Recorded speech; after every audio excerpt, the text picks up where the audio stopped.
चलते हैं। 5 तारीख को तो बहुत बड़ा मुबारक दिन है। राम जी के मंदिर का इफ्तिताह है। बहुत बड़ा दिन है।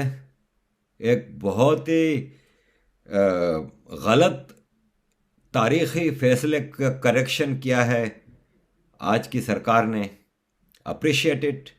अभी तो बहुत रास्ते बाकी हैं। अभी तो हज़ारों मंदिर रिस्टोर करने हैं और it's a first step towards the right correct direction. Ayodhya मंदिर पे कोई दो राय नहीं है। अवैसी का तो दिमाग खराब है।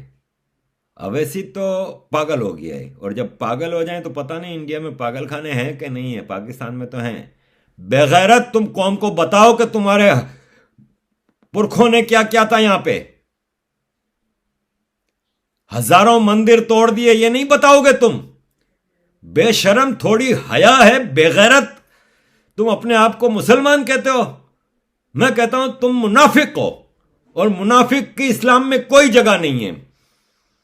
तुम लोगों को जब ये बताओ ना कि बाबरी मस्जिद तोड़ के यहां पे अयोध्या मंदिर बनाया जाता है, तो साथ ये शर्म करना और बताना कि बाबरी मस्जिद मंदिर तोड़ के बनाई गई थी। तुम जैसे झूठे और मक्कार इंसानों के लिए इंसानियत में जगह नहीं है। इस्लाम तो दूर की बात।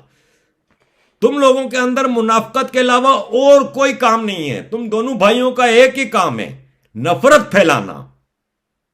अगर तुम कोई दूसरे मुल्क में रह रहे होते ना, तो इस वक्त तक तुम्हें कंसंट्रेशन कैंप में भेज दिया जाता। ये तो शुक्र करो कि तुम हिंदुओं के साथ रह रहे हो, जिसका मैं बार बार कह रहा हूं कि दुनिया की सबसे टॉलरेंट कौम है ये। चाइना में होते ना तो इस वक्त कंसंट्रेशन कैंप में होते तुम।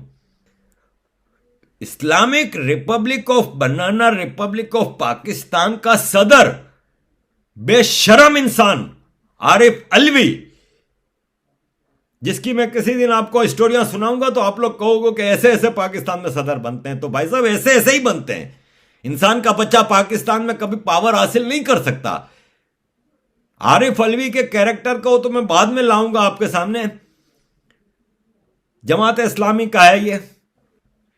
मंदिर तो वहीं बनेगा और बाकी सारे मंदिर भी बनेंगे।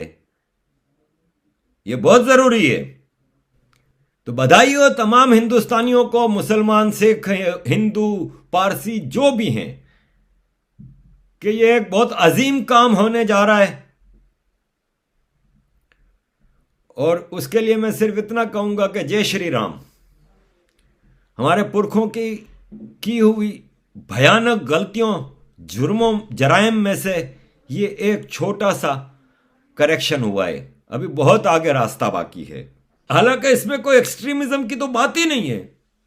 भाई, इमरान खान कहां जाता है अपने रिलीजियस ड्यूटीज पूरी करने, नमाज वमाज पढ़ने? मस्जिद जाता है ना। प्रेसिडेंट ट्रंप कहां जाता है? बाइबल उठा के जब कोरोना आया था तो कहां गया था? चर्च में गया था ना। चर्च में गया था ना। वो सब जायज है। मोदी जी ए प्रैक्टिसिंग हिंदू मंदिर नहीं जाए। भाई, ये कौन सा फिलोसॉफी है? जरा हमें भी तो समझाए ना। वरना ब्यूटी इस सेक्युलर स्टेट की, क्योंकि वो लोग तो सिक्युलर हैं। सेक्युलर स्टेट की ब्यूटी ये है कि राफेल जहाज की डील एक हिंदू करता है।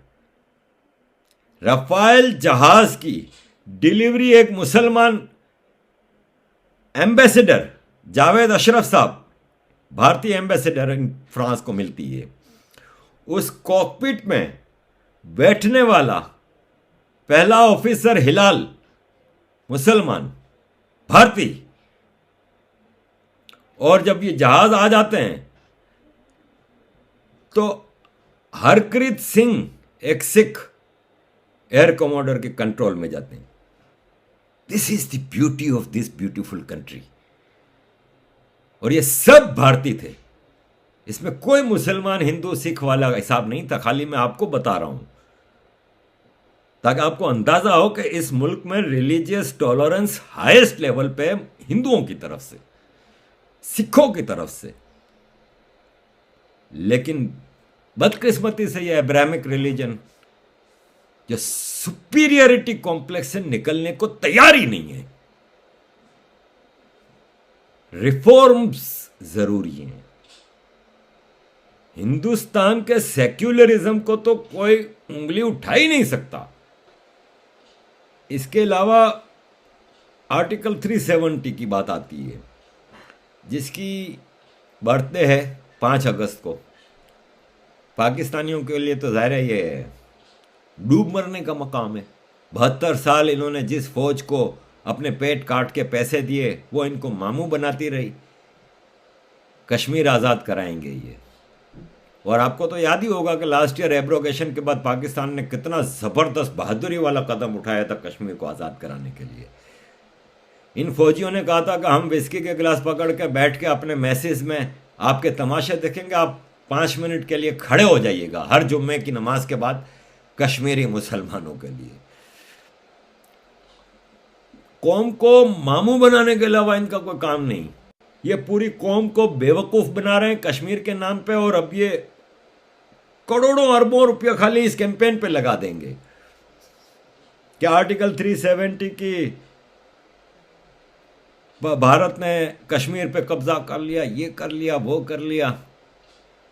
भाई इतनी हिम्मत है तो जाओ ना, आज़ाद करा लो कश्मीर को। फिर नंबर 1 फौज दुनिया की, तो एटम बम, तो ये मिसाइल, तो वो मिसाइल, कब ले जाओगे? कहाँ लेके जाओगे? ये सब कब्र में लेके जाओगे?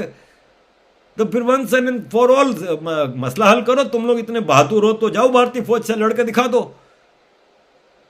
या वो 93,000 फौजियों का याद आ रहा है तुम लोगों को? हशर भारतीय फौज और लोगों का की बड़ी बदकिस्मती है। उनको दुश्मन भी घटिया मिले हैं, उनको पड़ोसी भी 1-2 घटिया मिले हैं, लेकिन बहरहाल ये हजारों साल पुरानी तहजीब है हिंदुस्तान, और कायम व दायम है।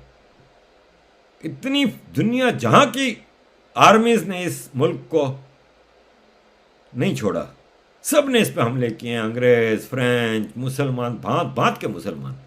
मजहब को तब्दील करने की कोशिश की, हिंदुइज्म को खत्म करने की कोशिश की। 5000 साल से कायम है, रहेगा हमेशा के लिए। हिंदुस्तान की ब्यूटी हिंदू धर्म है, इसमें कोई दो राय नहीं, और ये कायम रहेगी। 5 अगस्त को मोदी जी जब अयोध्या